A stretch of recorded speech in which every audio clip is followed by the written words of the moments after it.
Hello students, in this video we will discuss the charging section under the head income from house property, which is section 22.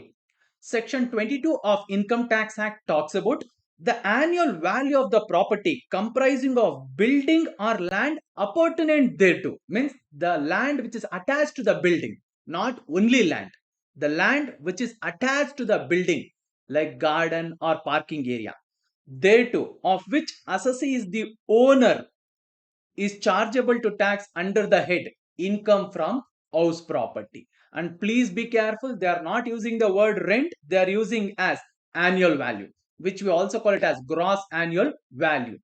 But to calculate the gross annual value, we consider rent along with municipal value, fair rent, standard rent, and all, guys. Now coming to exceptions, means in the following cases, the income from the house property is not taxable under the head house property, but under the head PGBP. Which are those two cases? We will see. Annual value of the following properties are chargeable under the head profits and gains of business or profession. First one, property occupied by the assessee for the purpose of his own business or profession. For his own business or profession, if he is using any building owned by him, then it is not covered under the head house property. Second one, commercial property of an assessee engaged in the business of letting out of properties, means he is not occupying that property, he is giving that property to someone else to do their business there.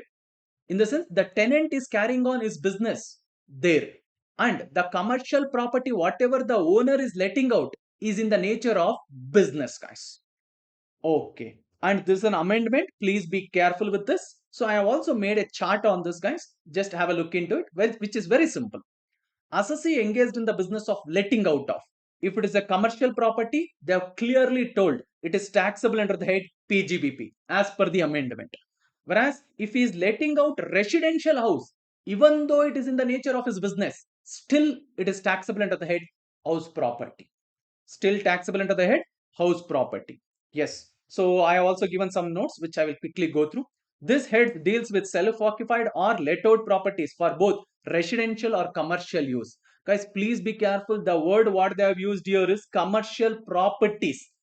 And if it is in the nature of letting out for the assessee only, then it is covered under the head PGBP. Now let me give an example. Assume I have a small shop in the ground floor of my house and I am letting it out for commercial purpose. Is it taxable under the head PGBP or under the head house property? House property. Why, sir? Because I am not in the business of letting out of commercial properties. I had one of the commercial space, I have let it out. In this case, it will be taxable under the head house property only, guys. Okay. Then this point is with respect to amendment. If the assessee is engaged in the business of letting out of residential house, the income generated from letting out of residential house or a part of the house by the owner shall be chargeable under the head income from house property. So only if it is a residential house. And this head also attracts the notional income provisions where it can be a deemed to be let out property, or even if it is a let out property, sir, if the rental income is less than the municipal value or fair rent and all, then the municipal value or fair rent get taxed, means we will consider it as gross annual value. So that is why we call it as notional income provisions, guys. Thank you.